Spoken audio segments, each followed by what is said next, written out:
Não devo dormir. Não é seguro. Há muito não é. Repito, tentando recobrar o bom senso aos meus olhos. Teimam em pesar e me arrastar entre o sonho e a trilha. Trilha aberta por milhares de pisadas em desespero.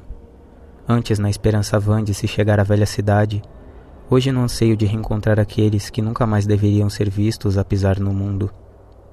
A sanidade me escapa como areia fina por entre os dedos.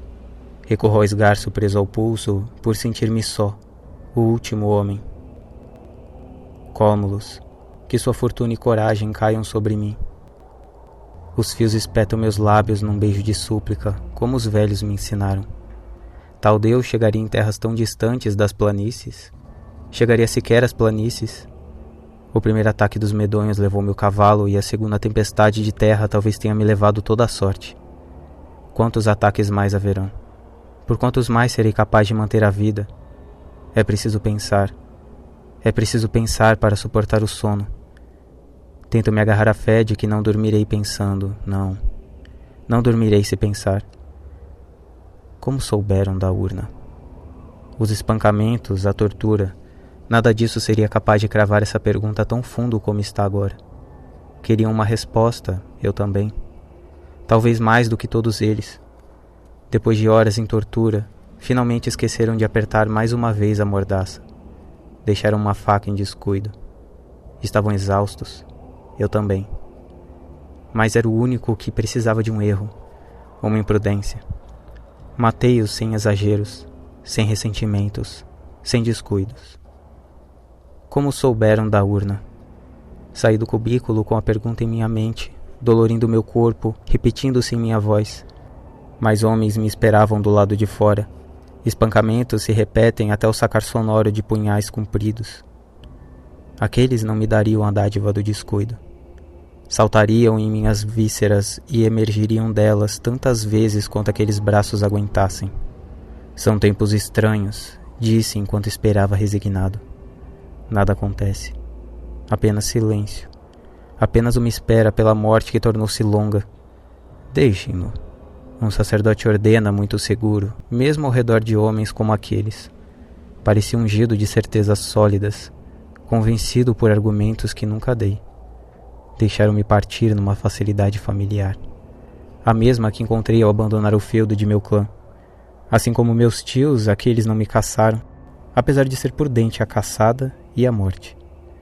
Em minha primeira fuga, demorei para perceber que meus tios simplesmente me deixaram ir.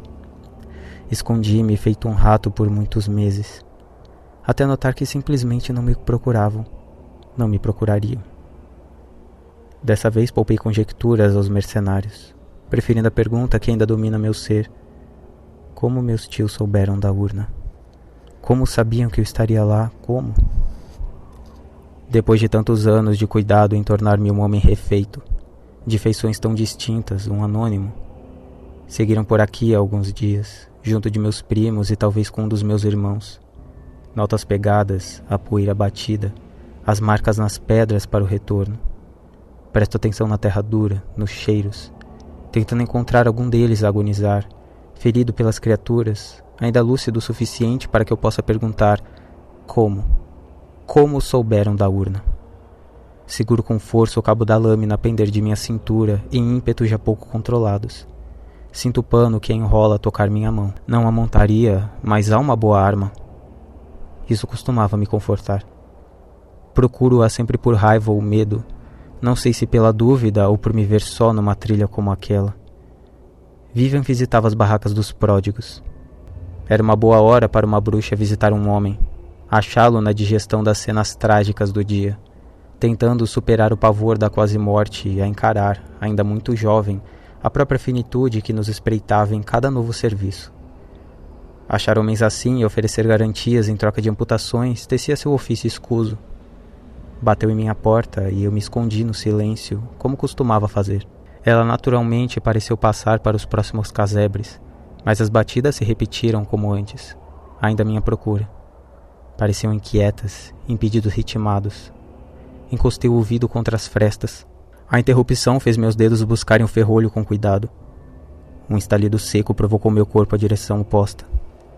Sua figura fazia-se atrás de mim, e seus braços me empurravam esse pano que minha mão toca. Mantinha-se a me encarar vivamente, como se esperasse minha ousadia em devolvê-lo. Desviei o olhar, tentando entender o que agarrei no impulso do instinto. Desdobrei o tecido e vi a lâmina que agora levo comigo. Guarde para um dia pior que esse, ela disse, como um presente oferecido a uma urgência evidente. Tal artefato é parte da rima que embala meus últimos anos. A lâmina de uma bruxa oferecida e não suplicada, apesar de não ser devido dá-la sem um bom preço, apesar de não ser devido a um homem aceitá-la. Lembro-me dos olhos de Vivian, em lampejos convictos de que eu usaria essa lâmina um dia. Um leve receio em suas mãos, uma frieza rasa em seu peito. A cada passo lembro-me mais de sua figura. Quanto mais próximo fico do sono inevitável, mais pareço senti-la. Seu olhar em soslaio, o caminhar pelos detritos funestos. Talvez a lâmina tenha seu preço, afinal. Talvez eu tenha aceito. A aceitação tácita das vítimas. Uma bruxa não costuma seguir quem assina um acordo consigo, principalmente o acordo das lâminas. Nunca ouvi falar sobre bruxas no encalço de qualquer desvalido a levar uma de suas peças, mas tampouco conheço quem tenha sido presenteado por uma. Tomarei a urna. A venderei pelo triplo para qualquer um disposto a pagar meu preço. A paz e a honra recuperados de uma só vez. E, para isso, uma lâmina amaldiçoada. Talvez o melhor atalho para um homem.